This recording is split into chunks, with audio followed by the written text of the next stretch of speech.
Let's roll. And once again, it's on. Okay. Welcome back. Welcome back. I am Sharde Plater, and welcome to the Sisterhood Podcast. Hey, it's your girl Karla, and we are here today. Ooh, Sharde, I don't know if they ready. I don't know if I'm ready, honey. We're gonna clutch our imaginary pearls, and after this podcast is over, we may be exiting some family group chats and some group chats in general, because our topic today is blood ain't always bond when family love fades. Oh my God. When I think about that topic does make me clutch my pearls. And it makes me do a deep dive into family relationships. Right. And when we think about family relationships, I know, girl, for me, when I think about family, I think about love. I think about legacy. Mhm. I think about, just learning and leadership. And that's what I was raised to think. Mhm. But as I've gotten older and I'm starting to really decipher between family Mhm. that's so supposed to be blood, I sometimes think of secrets, Mhm. silence, Mhm. and competition. Mhm. And so my views of what family really is has changed.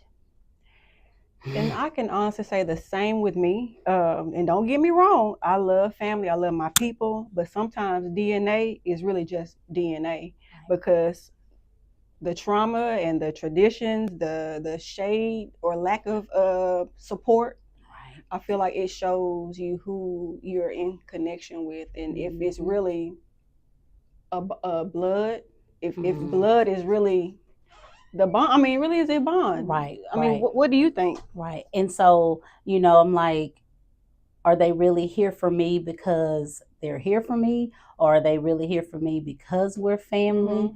Or basically, is the bond even real? And so as we get ready to tackle into Mhm. these topics, I just want us to break the atmosphere and just Mhm. dive into what happens when family love fades. What happens when that bond isn't there anymore? What happens when there's secret competition? Mhm. It happens when people may be smiling for you in public but waiting for you to fail Yes, in ma'am. private.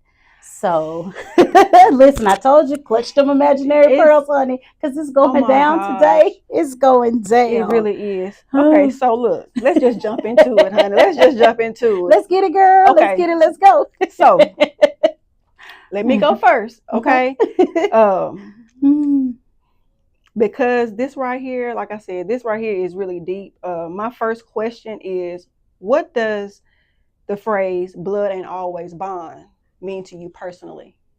So when I hear the phrase blood ain't always bond, the first thing I think about is judgment. Mhm. I think about your family is supposed to be there for you through it all. But I've learned that sometimes family, again, is there for you Mhm. in public, but different group chats and different Yes, conversations ma'am. go on in private.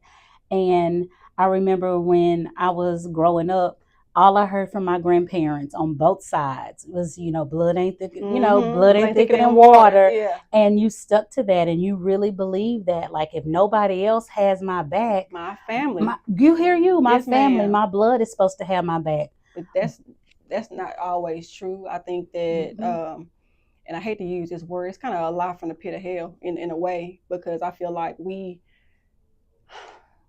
when you think about your blood, you think that, and for me, the phrase "blood ain't always bond," or blood ain't always bond. I feel like I think about, like you said, legacy. I feel like loyalty. Yes. I feel supposed to be love. I feel like it's supposed to be someone that you know that will never turn on you, Right. that will always have your back, they will always have your best interests at heart. And I feel like as I've gotten older, that is not the case. Right. And I thought of, you think of unity. Yes. You think of a oneness. And I remember as a little girl, going to family events and family gatherings and thinking this is so amazing. You know, Yes. everybody was smiling, everybody loves everybody, and everybody's proud of everybody, It's a and that front. all I'm those sorry. all those accomplishments. And then as you get older, you start to notice, I didn't realize that within even the gatherings, you had little cliques Yes, ma'am. that would click up, and you had little secret conversations that were going on that me when I was younger and unknown to me. Right. When I started to get older and wiser, I started to pay attention.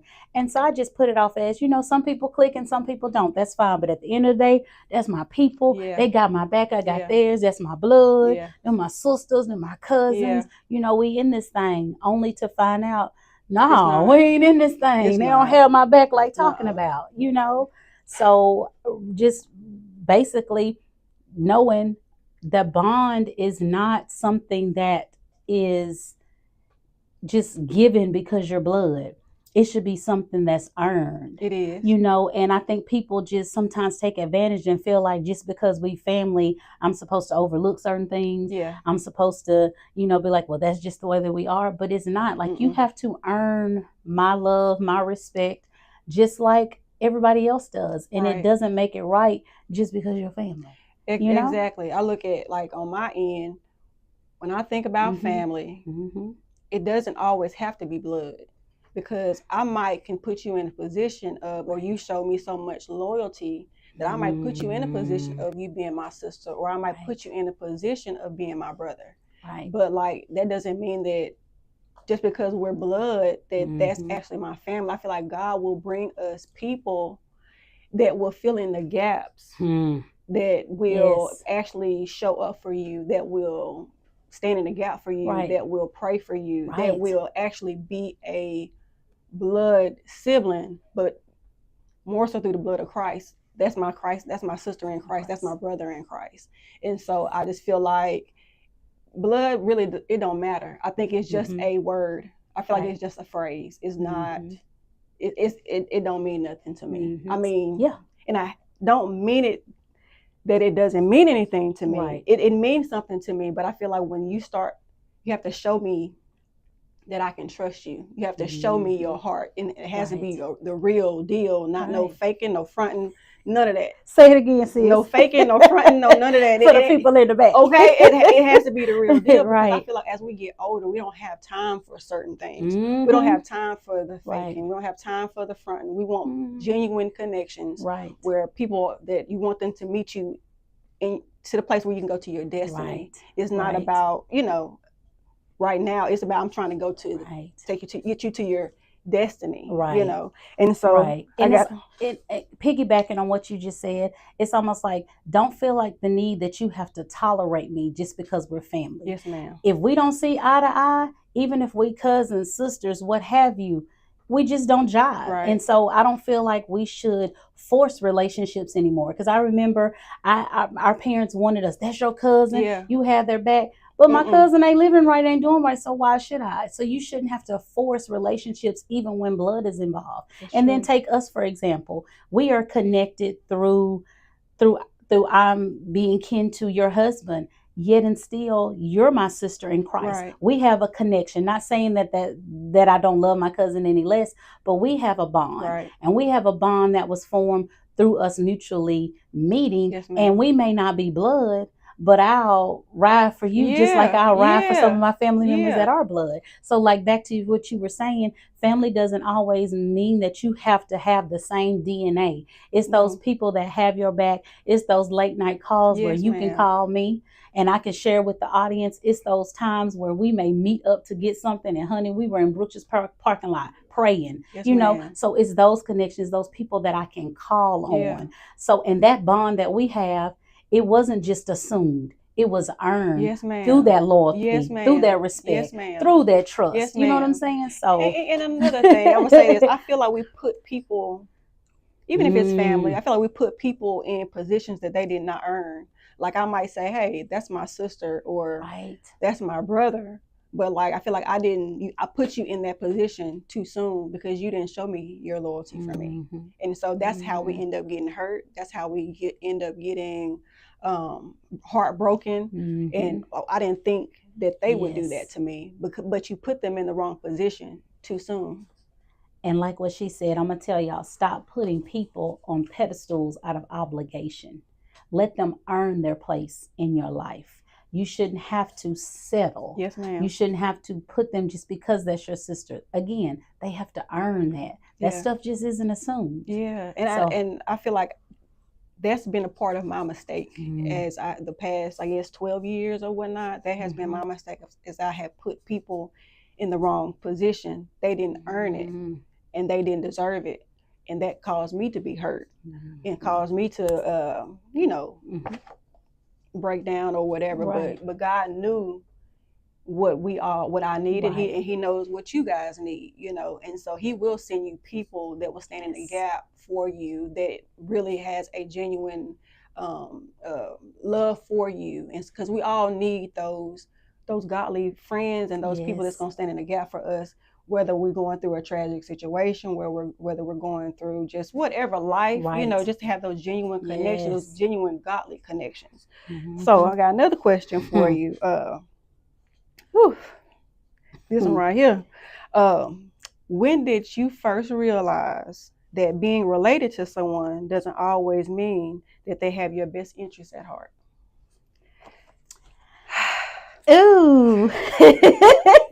You ready for this, sis? Listen, y'all think about that question, because I feel like that is the core of why we are who we are today. And when I looked at this question, Mm-hmm.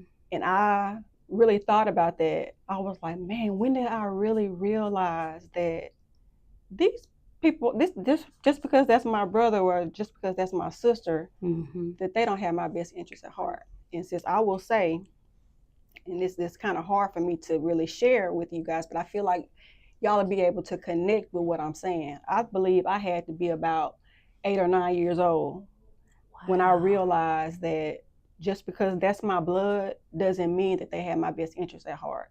I remember my dad waking me up at, I don't know what, it was early in the morning. He woke me up out of my sleep. He said, I want you to come here. I want you to hear something.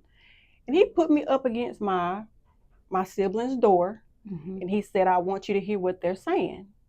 He was saying to one of my cousins that was spending the night, he told them, he said, don't Sharde got a big old nose? Like, don't she got a big old nose? Mm-hmm. And then trying to encourage him to say the same thing. And he was like, go to sleep.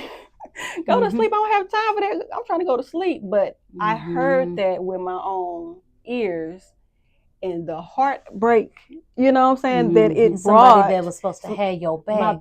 Talking about your brother, nose. talking about my nose. And hey, we all have those insecurities of what we might have, what we don't like. But to hear somebody that I love, that's supposed to protect me, because you look at your brothers sometimes, and even bigger sisters, you look at them to protect you. Yes. And so to hear that from somebody that, man, like, I love you, we got the same blood running through our veins. That's not the case. Right. That's not the case. And it's in other situations where me just being from the outside looking in, that I've seen people that I love, and they probably go through that with their siblings, where they start cutting them out of different stuff that no explanation, no as to why, they just cut them off, and so blood does not always mean that they have your best interest at heart. Sometimes that be the main one with the knife. Yeah. Oh, in your back. And so we have to be mindful, just because, hey,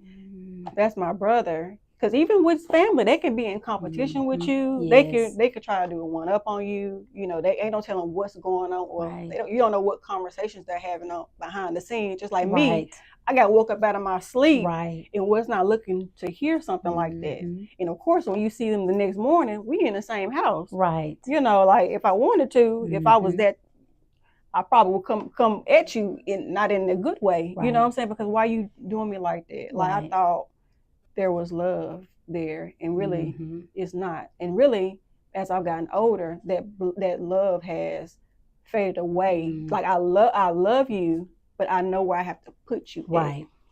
That's a lot. to unpack. And I keep, as you were saying that and talking about that, all I kept hearing in the back of my head is we were raised on so many sayings. Yeah. You know, blood is thicker than water, and yes. I am my brother's keeper, but But only it's you. no. You know, and we've gotten so that if I can't be my brother's keeper and I can't rely on my family, how can I even rely on the world? Like, Yeah. I grew up in a time of thinking that my family was supposed to be my safe space. Yeah. That's where I go when I need reassurance, when I need love, when I need encouragement. And if I can't count on family to be that, then how, you know, that's disheartening and it's Yeah. hurtful. And I think for me, my realization, yours happened earlier on, but mine was later on in life when I started to choose Karla. Yeah. And when I started to set up boundaries, and when I started causing people to not just feel like that they just could get my loyalty and get my love because they were family, but that they had to earn it, that's when those I love yous started decreasing in number. Those folks that I thought had Karla's back and were proud of me, those congratulations and those kudos slowly started to decrease because it was now that I'm selfish. But I'm not. I'm just choosing to put up boundaries. And the fact that you're my family, you should understand, you know, but the fact that they didn't and started to pull away, it just let me know that bond wasn't as strong or real as I thought it was, because the bond was tied to what I could offer and what I could bring, not because they truly love me. And it was good as long as I was doing all the pouring. But once I started to want that to reciprocate, it was different.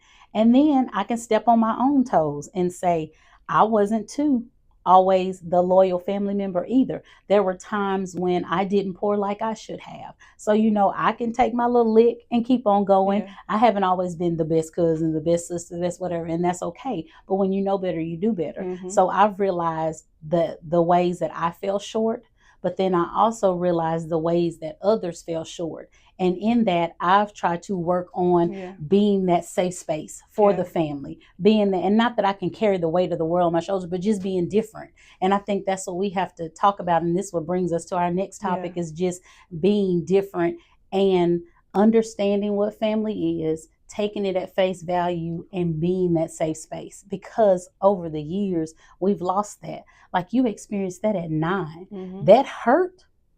Man, you know, and that's a lot, you know, to hear that at 9 and know that paved the way for how you reacted to any family member moving forward. You know, it jaded your thoughts of what family is supposed to be. But you know what?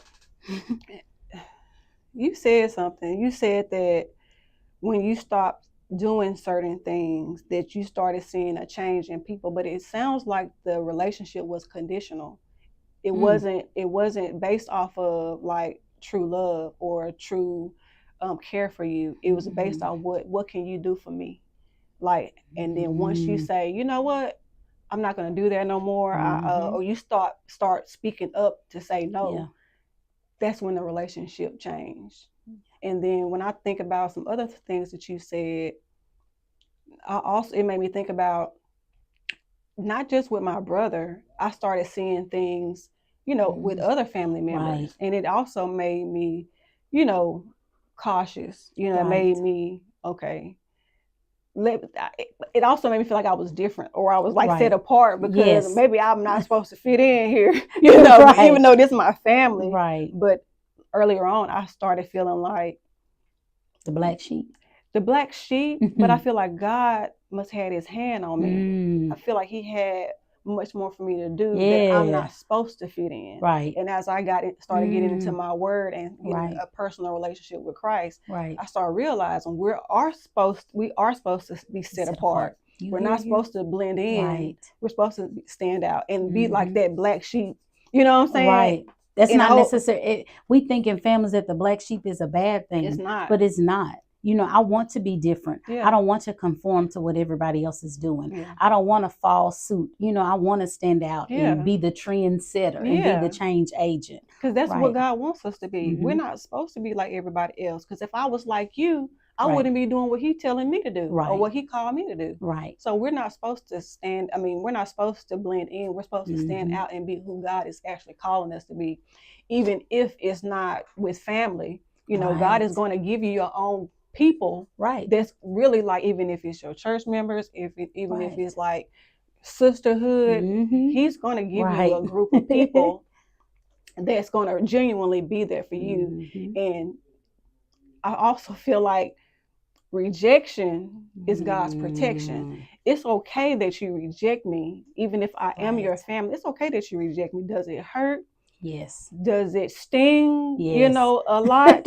Not little, but a lot. A lot. And so, like, right, sis, even though I feel you, even though it stings, it's okay. It's necessary. Right. You know, because it's building It's building up our character. It's building up, okay, just because I got rejected in this area doesn't mean that there's something wrong with me. Right. Maybe God got something much better for me. Right. Something bigger for me that I'm not supposed to stand in with my family. Right. And maybe I'm the one who's supposed to break the generational curse. Right. Not the other way around. Exactly. It's supposed to be me that's doing these different things. It's supposed to be me that uprooted and left and moved to be with 12 hours away. Right. It had to be me. Right. You know what I'm saying? Yes. And so don't feel, let me tell you something, don't feel bad about your blood not being bond. You know what I'm saying? Don't never feel, because God got something much greater for you, you know, and you'll realize what they keep on saying. If you keep on living, right? Old people say keep on living, right? We hear that, okay. And I didn't understand it, but I understand it now. Like, but you gotta keep on living, you know, because God got something much greater. So you don't have to necessarily bond with family. It don't have to be that. But look, I think that ties into our very next topic that we had on, and they go hand in hand, because I was scrolling Facebook as I do sometimes. Yes, to see what's going on. And there was a Facebook post that said that their research shows that there's like a 47% decline in family reunions, especially in Black families. And it had like 1 million shares. Each share had so many comments. And so I started reading through those, and some of them talked about, you know, the reasons for, the one that stood out to me the most that I wanted to discuss was, it was talking about intentional and unintentional hurt, trauma, things that granddaddy and grandma and the older aunts and uncles covered up and swept under the rug.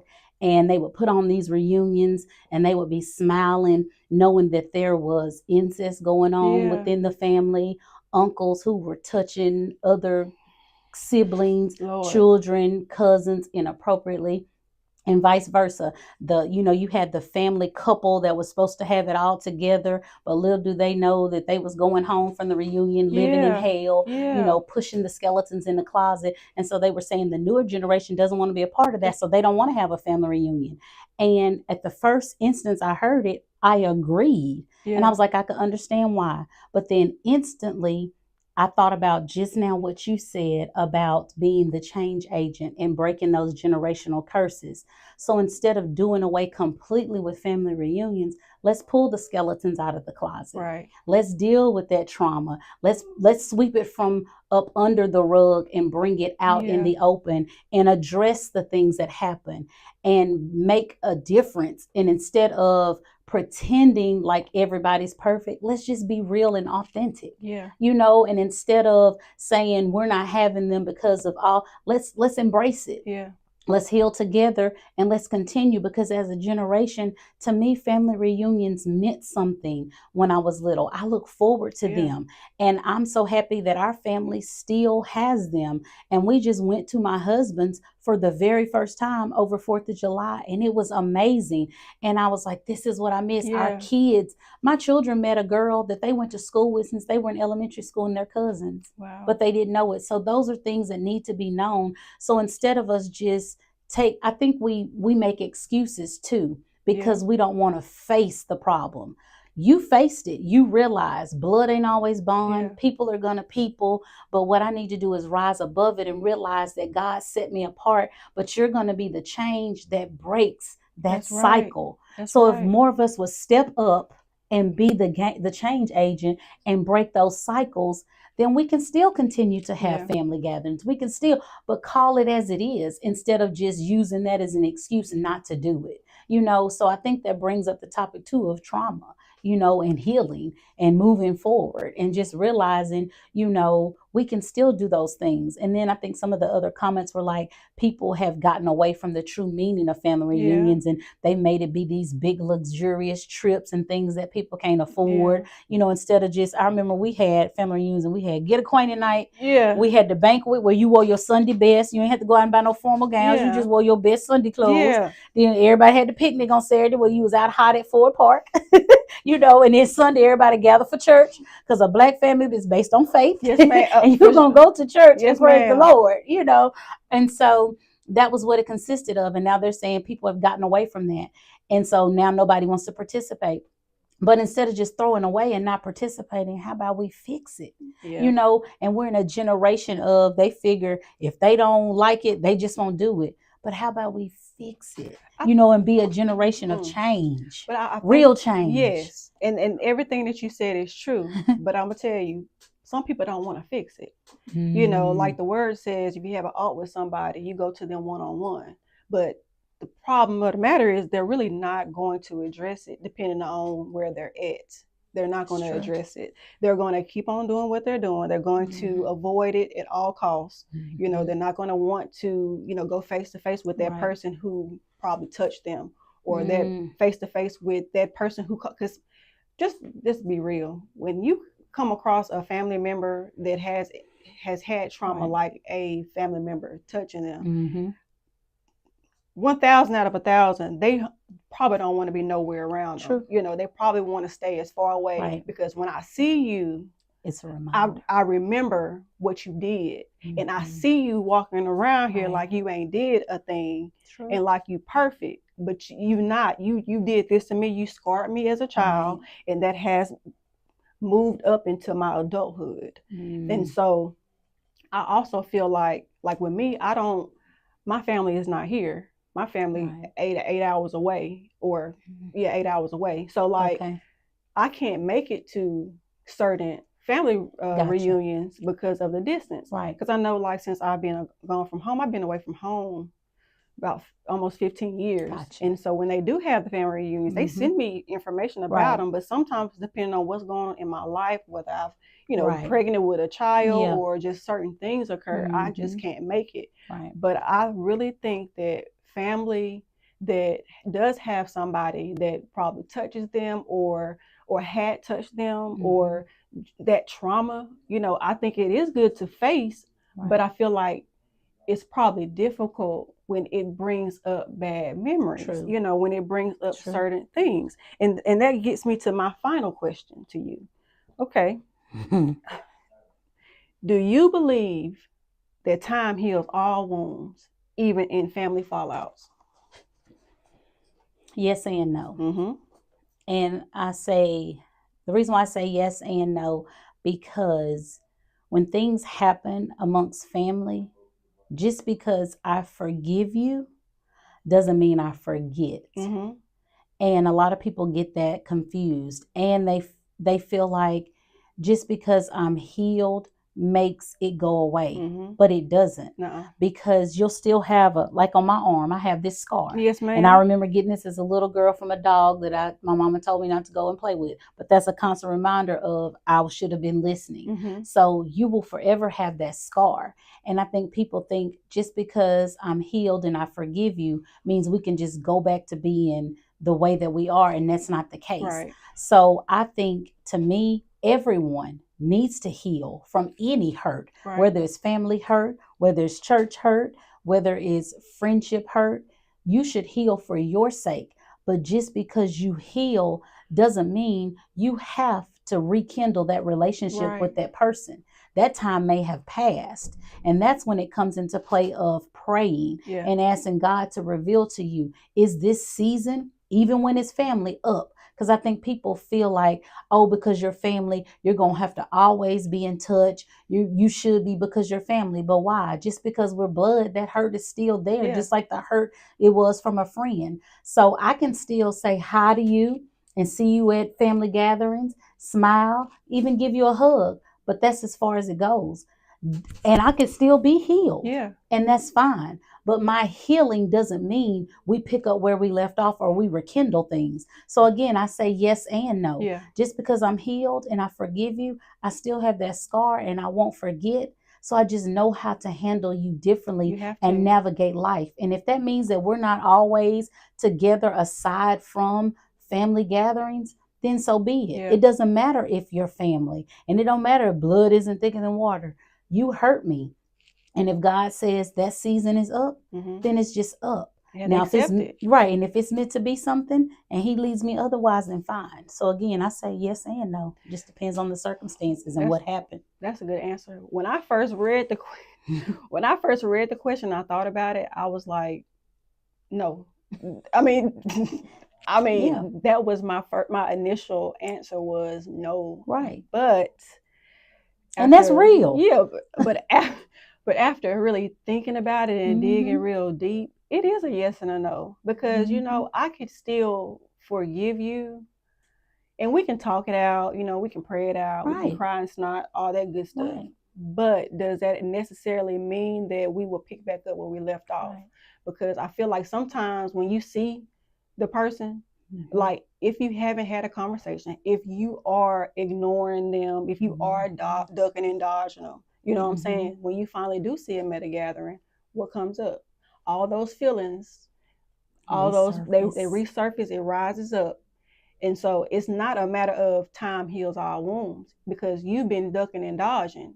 You've made it where you didn't have to talk to me. You've made it where you didn't have to talk to us. You know what I'm saying? You just ducking and dodging. You've made it where, hey, I'm going to exclude you out of everything, and you with no remorse or nothing. Right. And so when I finally see you face to face, just because it's been time, whether it's been 6 months or whether it's been a year, that does not mean that it's healed. Exactly. Because we haven't went head on and discussed it. You know what I'm saying? Because even when we discuss it, it's not going to be how it was, because it's too much damage has been gone. Exactly. And we can still forgive because God calls us to forgive. Right. He calls us to still love.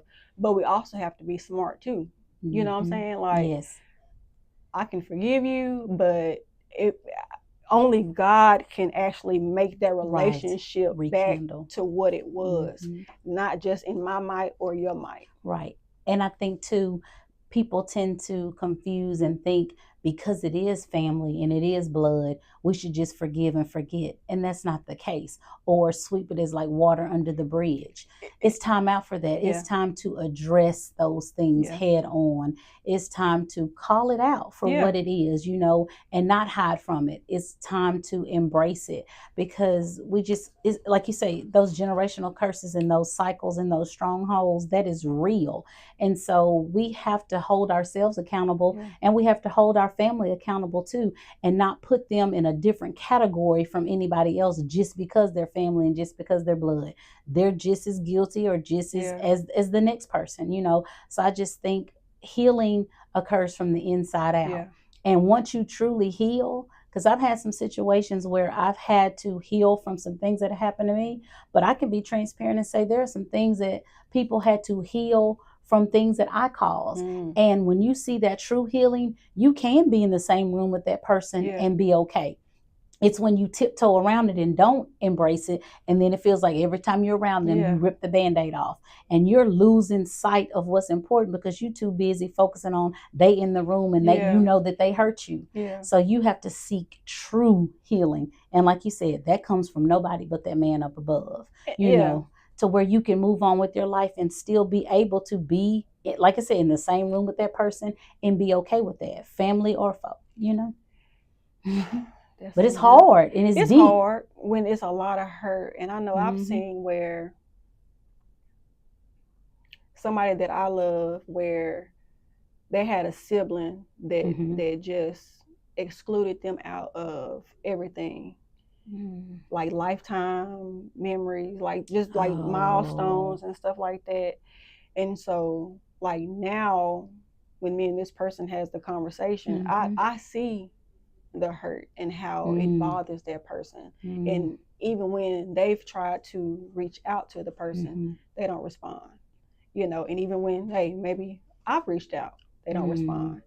And so what I've learned in that situation, only you can do what's best for you. Right. You know what I'm saying? Because you're doing what God wants you to do. Right. If you having an alt or having an issue, you're trying to go and address it head on, or trying to make it where, hey, we're willing to talk. Right. You know, we're here if you want to talk, but I can't actually make you talk. You know what I'm saying? Exactly. And how can somebody else heal when you're trying to duck and dodge? You know? Right. Yes. But like I said, I've seen where it hurts them. You know, and so on my end, I've had to do a lot of praying and a lot of fasting, you know, and standing in the gap for that person that I've seen that it hurt, and for the other person too.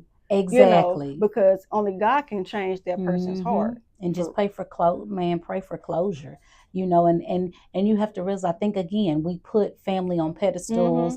And because I don't believe they'll do that. I didn't expect them to do that, but they just they'll hurt you worse than anybody else because you didn't expect them to do it. And they can be sometimes the most judgmental, the most competitive. You think that we want all of us to be successful when they're just really looking out to see if they can one up you, you know, and it shouldn't be that. And I think, again, we get hurt the most because we expect differently because they're family. But what I've learned to do is just look at people on a generic perspective. That's good. As they're human and they're people, and I even had to do that as far as when I was finding my church home and going and seeing different pastors and not putting them on it, because you're like, man, that's a man of God, you know. But again, they're human. If we cut, we all bleed. If we pinch, it hurts. If I scratch you, it hurt, you know. And so we're human and flesh, and that's real. So I've learned to just not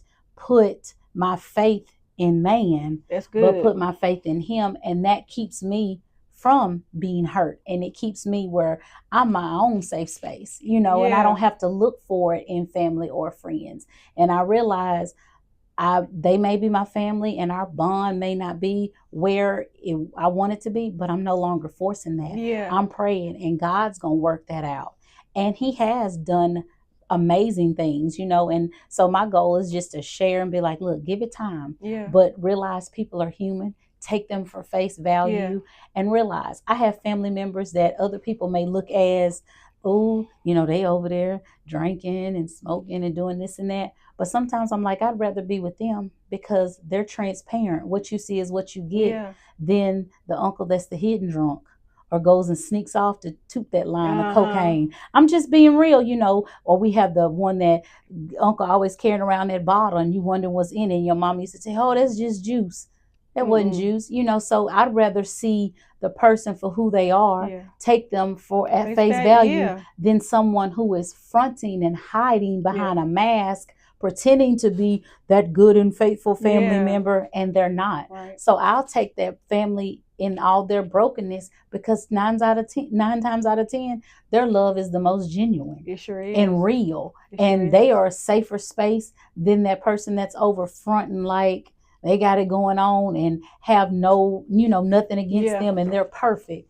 No, we're all imperfectly perfect, you know. So I've learned to just take people as they are, embrace them, and continue to just work on me. And through working on me, he's placing those around me that ain't blood. Yes, ma'am. You know, the Sisterhood Podcast has been created from 2 like-minded women who love God. Yes, ma'am. You know, and so our bond isn't blood, but it's definitely real. Real deal. You know, so I'm grateful for that. And I'll take that any day over a fake relationship just because they're family. That's good. And you said something that hit me. You said take people at face value.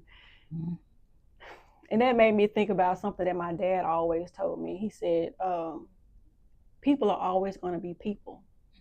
So don't get upset if you start seeing this or that, because people are going to always be people, you know. And so when he told me that, and he used to tell me that all the time, you know, when I was younger, but it wasn't until probably a year or 2 ago that it actually hit where when he said it, and I was like, I got it. Because people are going to be people, whether it is family, friends, loved ones, church members, or whatever. Co-workers, whatever. People are going to be people. And so, like I said, we put certain people in positions, and we do end up getting hurt. But at the end of the day, blood ain't always bond. Mm-hmm. It ain't. And I've seen it, not just right from my own experience. Right. I've seen it from the perspective of other people that I care about. Mm-hmm. And so blood ain't always bond. And even on social media now, you know, the depiction of family has changed. Yeah. We remember growing up with the Huxtables. We remember growing up with, you know, Family Ties, and I'm just trying to think of all the other little sitcoms that we used to watch that portrayed, you know, family. And now you don't see that anymore in television shows. You don't see that. It's all drama. Everybody wants the drama. And yes, that does occur in families. But if we continue to watch that, we're planting seeds. Yeah. And you're going to harvest that drama instead of harvesting family and love and connecting and coming together and being a safe space and helping each other. And like you said, love and legacy and loyalty. Yeah. Now we're not planting those type of seeds. So this is what we're getting. The end result is we're harvesting dysfunction. You know, so again, like you said, we got to be the change agent. Yeah. We have to be set apart. We have to make right those wrongs and just change the view, change the interpretation of, you know, what family really means, and realize blood should be bond, but so should everything else. You know, you shouldn't just love me just because we're family. You should love me because I'm just me. You know, so it's about just, I don't care if we're just standing by ourselves, at least we're being the change, you know, and hopefully we're encouraging somebody out there to, you know, bridge that gap, to find someone in family discord that you may be going through, and you being the change agent and bringing the family back together, because we should be able to rely on our blood relatives if we can't rely on anybody else. And yes, there may be hurt, and yes, there may be deep-rooted trauma, but time can possibly heal some of those wounds, maybe not, but you need to heal. If not for anybody else, heal for yourself. Yes, ma'am. And you know? I mean, for myself, and I know we're not supposed to judge, but I just feel like it's okay if you have to go through to a therapist to, you know, talk about those childhood traumas, to talk about those things that have really hurt you. I mean, because for myself, you know, nobody really knows except for my spouse and you, but I've had to do therapy, you know, to help me get through, you know, childhood trauma, or just stuff that I've been through, or just hurt, period. Because a lot of times when we get hurt, it holds us back. It makes you have even though the Bible does say guard your heart, you know, but we do guard our heart a little bit more when it has been hurt. And we are kind of subjective to, I'm going to pull back. I'm not going to give that person my all, when that just might be the person that God sent to be your destiny, to take you into your destiny, you know. Because you haven't healed, you can't even open up and embrace the person he sent. And then you end up bleeding all over, you know, people that really mean you well, you know, because we get hurt by family, and because we get hurt by people, we do. And I think it's just a protective mechanism to kind of pull back, and guard your heart. And you don't, and sometimes you don't even mean to. I feel like it just happens. It's embedded. It's embedded because you have that hurt, like, I'm scared to give too much, you know. But God does call us to love. He calls us to be in a relationship, you know. And so once we are truly, really healed, you know, I feel like that's when we can really build up those relationships that God really wants us to be in. But we do have to be cautious. Right. And I love when you said we are guarded, and it's a way that we cope. And I feel like that is because we were brought up to, you don't tell what goes on in this household. Don't tell everybody our business. You know, you go out there and you put that smile on your face and you act like everything is okay. So we've learned to put on that facade like everything is okay. So we suppress and swallow all of those things instead of dealing with it. And I think as a generation, it's time for us to no longer swallow it, no longer push it down and suppress it. It's time for us to walk in it and to realize therapy is not a taboo. It's not. Therapy is amazing. Journaling is amazing. Yes. And those are the things that as a Black culture, we don't want to talk about our You want money. to talk about it. We don't want to talk about our mind. We don't want to tell anybody our business. But it's time out for that. It's time for us to stand on those things, and bring it to the light, so that generations to come can understand the meaning of family gatherings and the true meaning of family. Yeah. So again, I keep going back to you saying being the change agent. Yeah. As we come to a close and we talk about our final thoughts, I love when you said be the change agent, being set apart. And I think this podcast is setting us apart. It is. This podcast is to enlighten, and I know somebody's out there listening that can relate to this and is probably suffering from some trauma that occurred and probably doesn't want to attend or hasn't attended a family reunion because they felt like they were being condemned instead of embraced. So I invite you to our sisterhood to be embraced, to know that you will find your people, even if those people aren't somebody that's blood, to know that you run to your family for refuge, but God will give you who you need. He will give you a sisterhood. Yes. And I can honestly say, just for me, sometimes when the bond with my family or my siblings probably is not there, God has truly sent me, even in the past, He sent me some good godly women, good people, that God-fearing people that really are my people.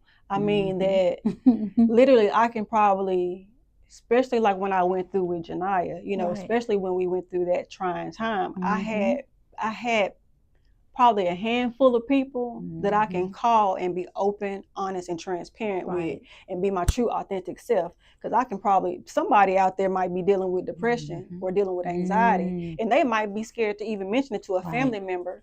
But then they have somebody that's a friend that's okay with listening. They're their sounding board, they're their praying partner. That's the person that they know got their back. And so you have to still be open and honest, when it comes down to your true feelings, and just tackle them head on, so you can be truly healed, because we can't get where we need to go without true healing. Right. Oh, listen, this has been a session. This has been one for the books. This has been one. Look, everybody out there listening, you let us know if we want to do a part 2. Please. Any questions you want us to address, any topics that you feel need to be, talked about. But this is one that I hope brings deliverance for someone. I hope brings peace. I hope brings healing. True healing. And I hope that from this, someone will say, you know what? I want to be that one that's set apart. I want to be that change agent to try to bring my family back together. And it may or may not happen, and it may not be everybody, but just take the ones that He does send and roll with it, So my final thoughts are, yes, family isn't, blood isn't always bond. However, God will place who you need, and just stand firm on who you are. Again, take people at face value. Yes, ma'am. That spirit of discernment is God real. Give it to you. He will give it to you. And I love when you keep saying that, set apart. That's something that has resonated to me, to be indifferent. I don't have to conform to what everybody else is doing. I'm okay with being that black. I am the black sheep. So do not be conformed to this world. Yes. Be transformed. Right. So I am the black sheep. Let me stand out. I am set apart. Yeah. And I want to plant seeds of loyalty and love, and leave a legacy that not only my children, but my children's children, and even my cousins can be proud of. Yes, ma'am. So that's my final thoughts. What you got, sis? That was enough right there. But let's be generational curse breakers. Yes. Because that's what we're trying to do when we talk about family. We're talking about, blood ain't always bond, but let's be break generational curses where it doesn't go into the next generation, where it doesn't go and it doesn't affect our children, then our children's children. So be okay with facing things head on, and be okay with being the black sheep. Be okay with being the game changer, because I've realized, whether I wanted to or not, that I am a game changer. I when I step in the room changes, because of who I am and who I am in Christ. So let's break the generational curses. Let's be the change that we want to see in our families. Right. Let's do it. We doing it. We doing it, honey. I mean, we have the platform. The Sisterhood Podcast was created because you have two ladies who aren't even blood, but our bond couldn't be any stronger. No, man. We rocking. If she rocking, I'm rolling, you know. And so again, you know, to anybody out there, just know it's somebody for everybody. It sure is. You know, you may not find it in your family, but you seek God and he'll show you who needs to be there for you, standing in the gap. Yes, you know. So continue to be encouraged. Yes. That's the main thing. Be encouraged because God is going to send you your people, whether it is family or not. Right. And honey, I think that's it for this week for the Sisterhood Podcast. Look, we'll see y'all next week. Until then, we out. Peace out.